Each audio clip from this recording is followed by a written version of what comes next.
Today we got another calibration that we're going to do for you.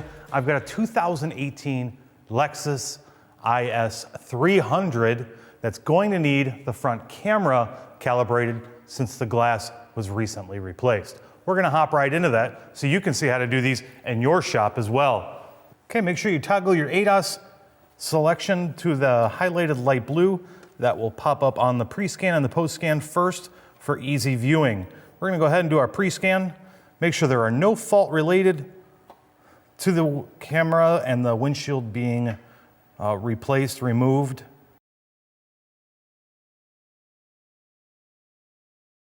I'm going to take a quick peek at the report and make sure there are no DTCs for any of the ADAS systems, and you can see those highlighted right there. Quick and easy, no faults, good to go. Okay, we'll select ADAS calibration, and we are going to the front camera.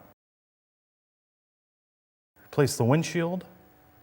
Here's how much space we're going to need and your selections. We are on an A level floor, but you have other options as well.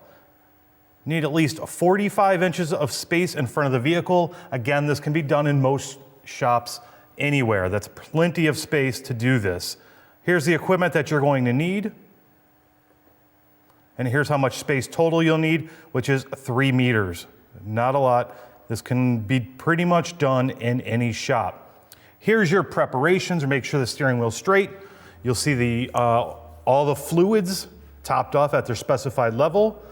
Make sure the spare tire's in there, gas tank is full, clean the windshield, tire pressures, and make sure your ambient lighting is okay as well. You could perform an ambient lighting check right now if you wanted to make sure everything was okay. Gives you an idea of what you need to do.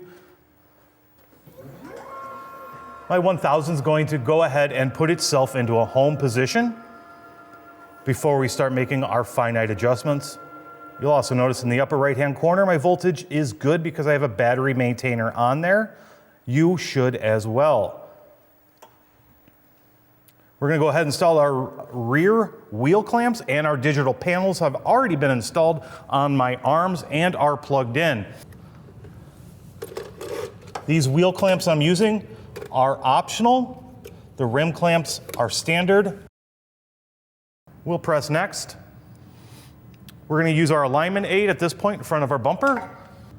Lexus can be a little tricky with I'm just trying to use this as my center line. And you want your arrow in the center. You don't want the actual target in the center. You want the arrow pointing toward or where the center of that front bumper is.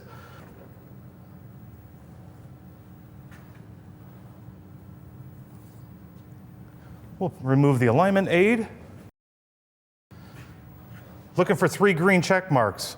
Look at that, I already have them. I did not cheat on this one either. I just got really lucky. But you can see I'm not perfectly centered. The 1000 is going to make sure everything is perfectly level at this point automatically. Pitch, roll, yaw will all be taken care of once I press start.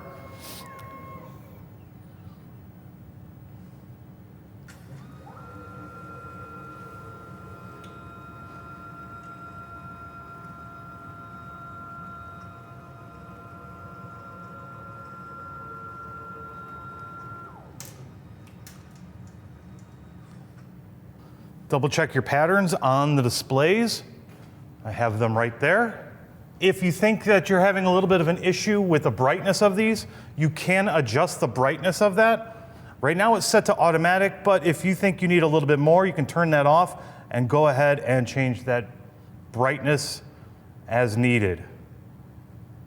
That could be helpful if you're running into a situation where the camera's not recognizing the targets.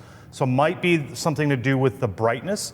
You can adjust that to compensate for that if you ran into a problem and try it again. I'm going to leave it on automatic because it's been pretty well with our lighting in our shop. We'll press next. Remove the wheel clamps. Press OK. Make sure there's nothing behind the target board that could interfere with it. Everything looks okay with us. We'll press next. Engine not running, ignition on, that is correct. So these are the actual calibration values from OE. We'll press OK.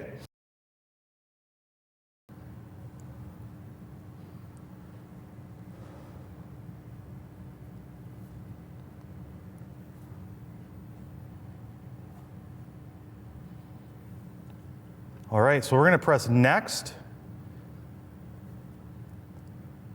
Make sure that one of the panels has gone dim, which it has. Press next. Pressing start will move it automatically for us. So this is a sequential target for the camera. It's gonna have to see it in a couple different positions.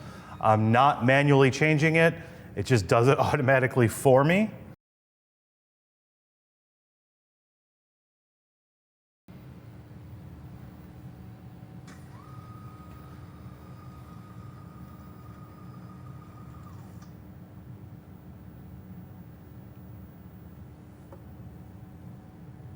Double check to make sure that this one has gone dim and that one's on. So what we've done is just change the position of where the target is on our frame.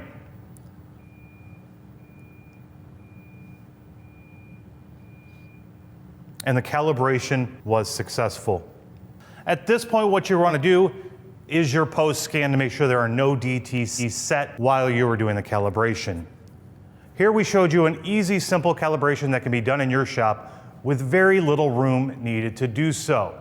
If you're unsure of how to, or haven't done a lot of calibrations in the past, or want more hands-on training, I highly recommend you checking out the 3-day Autel Academy, found in multiple cities, probably one close to you, where not only do you learn theory and operation of the equipment, you also get plenty of hands-on time. And as a bonus, and this is a congratulatory to Autel, they are now ICAR and ASE accredited, which means the training you are receiving is recognized. Make sure anytime you go to one of these, if you run into Chris or my friend Frank, one of the instructors at Autel, tell them I said hi. Last, of course, test drive your vehicle and make sure the system is operating as designed before you return it to the customer, with a copy of that report showing the pre, post scan, and the calibration data. Thanks for watching, and I'll see you on another calibration.